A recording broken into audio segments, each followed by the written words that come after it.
Olá, pessoal, tudo bem? Meu nome é Daniele Ximenes, professora de língua portuguesa.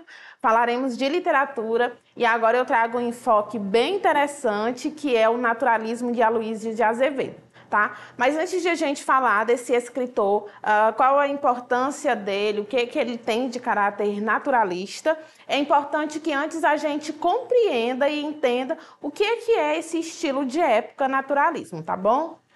Então aí o naturalismo é uma tendência artística que surgiu na Europa, mais precisamente na França, em meados do século XIX. E aí ela manifesta-se nas esferas artísticas de pintura, do teatro e da literatura, que é o foco da nossa aula de hoje, tá? Fazendo aqui uma ênfase acerca do naturalismo, em que período nós poderemos situar, em que contexto a gente pode situar. A gente pode dizer que é um período de maturação literária brasileira, e aí ela surge em oposição ao romantismo. Então, é uma corrente literária, é uma escola literária aí que surge junto com o realismo, que são duas tendências que se opõem completamente ao romantismo. Para quem não lembra, novamente, o romantismo é a primeira escola literária de fato brasileira, em que a gente tem uma visão tanto quanto idealizada dessa produção, tá? E aí a gente tem aí o naturalismo de uma forma mais madura, e aí eu vou trazer um momento para fazer essa diferenciação para vocês, tá bom? Vamos lá, as características do naturalismo. A literatura naturalista é parecida com a realista, obviamente, né, que se desenvolve no mesmo momento. No entanto, a diferença essencial é que o naturalismo extrapola os limites do realismo. Os temas são mais polêmicos e os autores buscam ilustrar fielmente os problemas da realidade social e da natureza humana, Então, aqui o que a gente traz, pessoal, é que todas as obras, quase todas as obras realistas, elas são naturalistas, quer dizer, não todas, mas eu consigo evidenciar e verificar a partir da leitura de uma obra desse período que eu tenho características tanto realistas quanto naturalistas, tá bom? Então, a naturalista, no que difere aí, bom, se eu tenho duas, com certeza são diferentes, não é?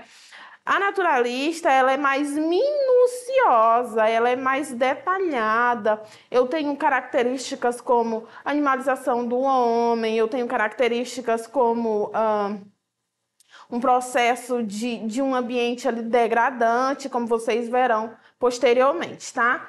E aí, quais são os temas aí abordados? Então, eu tenho para o centro das obras naturalistas o adultério, o estupro, a ambição desmedida, mau caratismo, o desequilíbrio, crise da produção nos campos, a miséria e suicídio. Na verdade, gente, é só um recorte aí das temáticas do que se aborda nessas produções. No entanto, a gente tem outras assim que não deixam de ser importantes e enfatizadas nas obras, inclusive de Aloysio de Azevedo, tá? Então, observa que aqui a gente tem como temática questões mais sensíveis, mais difíceis de serem abordadas ou que até então não eram abordadas de uma maneira tão minuciosa, tão detalhada, tá? Vamos lá. Pessoal, só antes de falar dos personagens, é importante a gente frisar que toda vez que nós falamos de texto literário, de análise literária, a gente fala que todo personagem ele tem uma importância significativa aí nesse processo, tá? O que seria? A característica de determinado personagem, o meio que ele está inserido, inclusive, já dando um spoiler aqui, quando nós falamos de naturalismo, o meio é um dos fatores aí dessa produção, quando a gente for observar as correntes que eu falarei daqui a pouquinho, só espera, tá? Então, a gente observa que o nome do personagem, o ambiente em que ele está inserido, a situação em que ele está inserido, faz toda a história se desenvolver e não é escolhida por acaso, tá bom? Então vamos lá. Nos personagens naturalistas, eles são mais complexos. O que é que são mais complexos aí? Eles são mais difíceis de interpretar. É como se ele tivesse ali várias características específicas que fazem com que a obra se desenvolva, tá? E aí eu tenho os tipos sociais marginalizados. Então, voltando aqui. Nas outras produções ou nas produções anteriores, o que é que eu observo, gente? Eu observo aí uma certa idealização, uma certa romantização. Eu coloco no centro das minhas produções literárias pessoas ali de classe alta, que têm uma classe superior considerada, tá? E aqui a gente já tem essas pessoas aí em uma outra situação. Então, a gente tem esses tipos sociais marginalizados. E, novamente, eu venho frisar o que é marginalizado, porque muita gente tem uma ideia errada do que é marginalizado. E marginalizado, pessoal, nada mais é do que um indivíduo que está à margem da sociedade, quer dizer, ele não está inserido ali na sociedade, ou ele não tem todos os seus direitos garantidos ali naquele ambiente de uma certa forma. Então, marginalizado é aquele que está à margem. Então, o centro agora dessa produção naturalista são essas pessoas, tá? E aí a gente tem, além de ser marginalizado, observa como ele é complexo.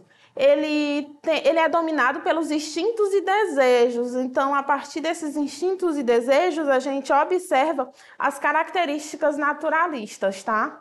E aí a gente tem também a natureza animal. Então, é isso que difere o naturalismo do realismo. Enquanto o realismo, ele mostra essa realidade que é, de certa forma, suavizada ali. Ele mostra. O naturalismo, ele vai muito além. Além de mostrar essa realidade, ele mostra o caráter aí animal, mostra aí a natureza animal do ser humano, tá? E aí é caracterizado também como a zoomorfização, que é essa caracterização animalesca do ser humano. Vamos lá, as principais referências do naturalismo. Então, a gente tem essa produção naturalista, pessoal, ela é influenciada aí por correntes científicas e filosóficas do século XIX. Quais são? A gente tem o evolucionismo e o darwinismo. Aqui entra aquela questão toda da seleção natural e que o meio seleciona aqueles que estão aptos, quer dizer, aqueles que evoluem, são mais fortes, eles permanecem. Então, isso é bastante característico, tá, na obra naturalista. A gente também tem o determinismo. Em relação ao determinismo, diz que o homem ele é alcançado aí por 3 meios, tá? Por 3 questões, que é o meio ambiente, a raça e o momento histórico. Então, esse ser humano ele se molda a partir desses 3 aspectos. E o positivismo, que leva em consideração a corrente científica, a ciência aí ela impera, tá?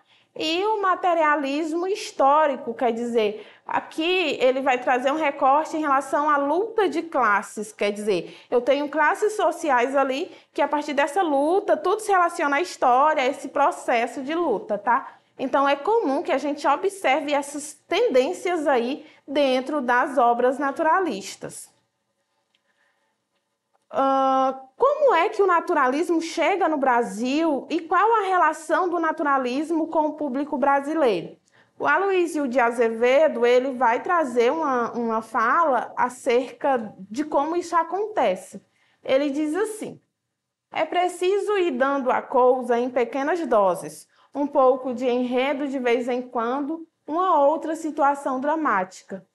Depois, as doses de romantismo irão gradualmente diminuindo, enquanto as de naturalismo irão se desenvolvendo, até que, um belo dia, sem que o leitor sinta, esteja completamente habituado ao romance de pura observação e estudo de caracteres. O que é que a gente observa aqui, pessoal? Que nós temos assim um certo educar. A gente tem uma educação do público brasileiro que já estava aí acostumado às obras românticas. Então, ela é gradual, não é de uma vez no mesmo momento, tá? Então, ela acontece de forma gradual. Então, inserir o naturalismo no Brasil não é repentino, tá? É um processo. E aí a gente chega ao Aloysio de Azevedo, que é um escritor naturalista, o maior escritor naturalista brasileiro. Ele publica aí a obra O Mulato, que é um romance que dá início ao movimento naturalista no Brasil. Também caricaturista, jornalista e diplomata. E membro da cadeira número 4 da Academia Brasileira de Letras. Então aí vocês podem observar a imagem do escritor, pessoal.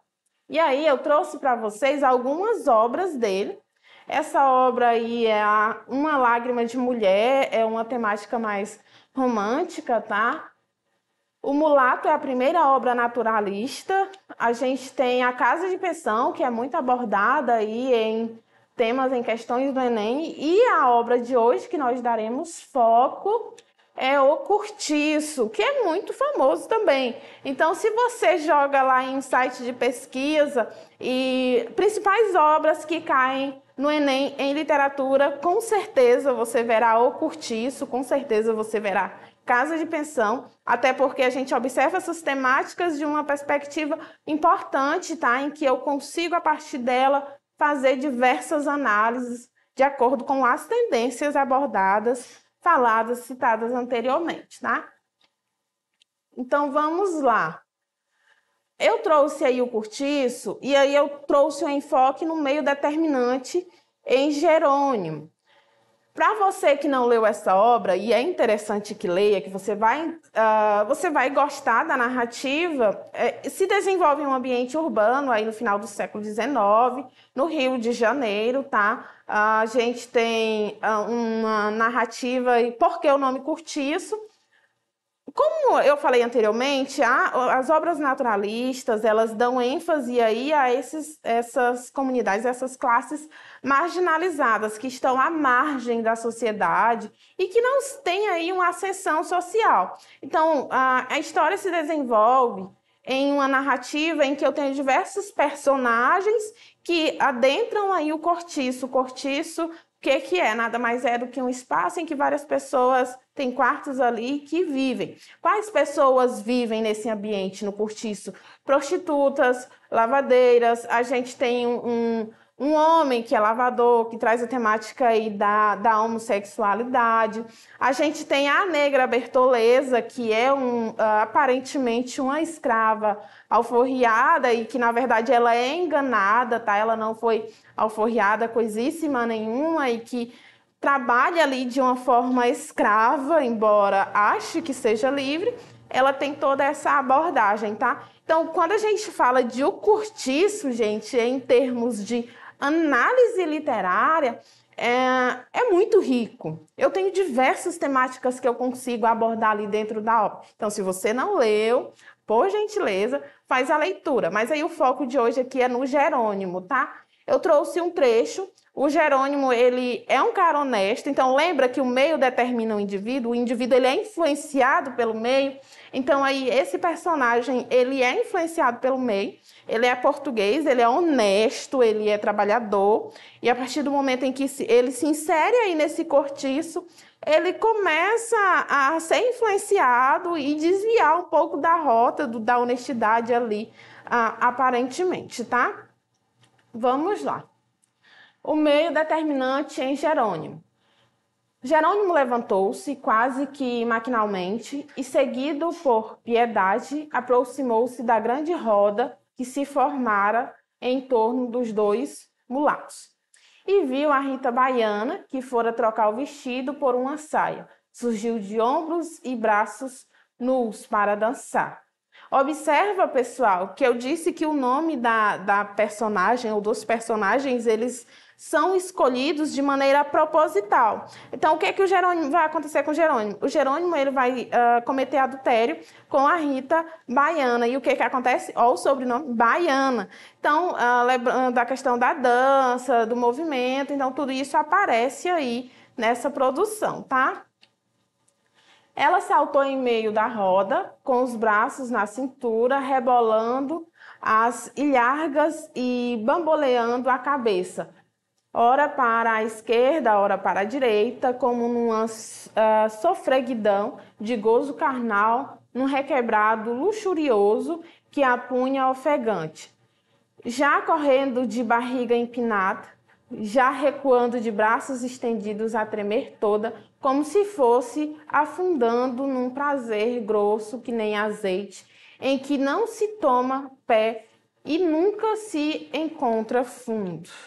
Aí eu trouxe a questão para vocês, tá? Mas antes de falar dessa questão, o que é esse meio determinante? Então, a partir do momento em que eu tenho o Jerônimo inserido naquele espaço, o que aparece na obra naturalista é que toda a forma como a baiana aparece faz com que ele cometa e ele seja influenciado pelo meio, tá, pessoal? Uma outra questão comum e que vai aparecer de uma forma muito detalhada aí nessa produção é a questão da sexualidade do sexo. Ele começa a ter uma descortinação, assim, de uma forma negativa, uma apresentação de uma forma muito negativa e não sei se é para qualquer leitor, tá? Mas, enfim, eu tenho minúcias ali, detalhes que mostram essa característica naturalista, tá?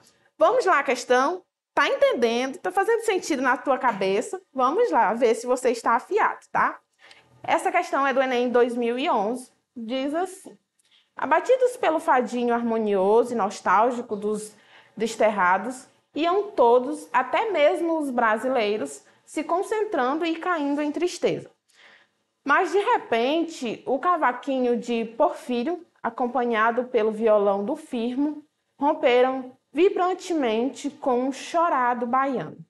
Nada mais que os primeiros acordes da música crioula para que o sangue de toda aquela gente despertasse logo, como se alguém lhe fustigasse o corpo com urtigas bravas. E seguiam-se outras notas e outras cada vez mais ardentes e mais delirantes. Já não eram dois instrumentos que soavam, eram lúbricos gemidos e suspiros soltos em torrente, a correrem, serpenteando como cobras numa floresta incendiada. Eram ais convulsos, chorados em frenesi de amor, música feita de beijos e soluços gostosos. Carícia de fera, carícia de doer, fazendo estalar de gozo. O Cortiço. Isso é um trecho, né, da obra O Cortiço, tema da nossa aula de hoje. Vamos à questão, o que ele quer? O romance O Cortiço, de 1890, de Aloysio de Azevedo. As personagens são observadas como elementos coletivos, caracterizados por condicionantes de origem social, sexo e etnia. Isso aqui é uma das correntes aí, né, pessoal, que nós trabalhamos. Na passagem transcrita, o confronto entre brasileiros e portugueses revela a prevalência do elemento brasileiro. Então, por que eu tenho a prevalência do elemento brasileiro? Destaca o nome de personagens brasileiras e omite o de personagens portuguesas. Não acontece, né? Tanto que o Jerônimo, como eu falei para vocês, é um personagem português, ele não é apagado, levando em consideração aqui que a gente tem a questão específica, tá? O trecho, não é isso que transparece. Letra B. Exalta a força do cenário natural brasileiro e considera o do português inexpressivo. Não é também este o foco, não é por isso. E letra C, que é a nossa assertiva, a nossa resposta correta, mostra o poder envolvente da música brasileira que cala o fado português. Então, é justamente isso em que a gente observa toda a descrição nesse trecho da obra, tá? Só lembrando que o ambiente em si está inserido, é isso que se caracteriza. A obra ela é importantíssima, interessantíssima. A gente tem outros detalhes, mas aqui, nessa questão, nesse trecho, é disso que se trata, tá, pessoal? E letra D. Destaca o sentimentalismo brasileiro, contrário à tristeza dos portugueses. Não é também esse o foco, tá? E letra E ou E atribui aos brasileiros uma habilidade maior com instrumentos musicais. Então, a gente observa uma habilidade, mas que não é uma habilidade maior, não é atribuído aí uma habilidade maior, tá? E aí, gostou da aula de hoje? Gostou de O Cortiço? Você pode, inclusive, pessoal, você pode acessar esse livro em plataformas digitais, tá? Domínios públicos aí, e ter acesso à obra. Se você quiser assistir novamente essa aula, saber mais, você pode acessar nossas plataformas, a plataforma Eduque, e rever esta aula. Fica com a gente!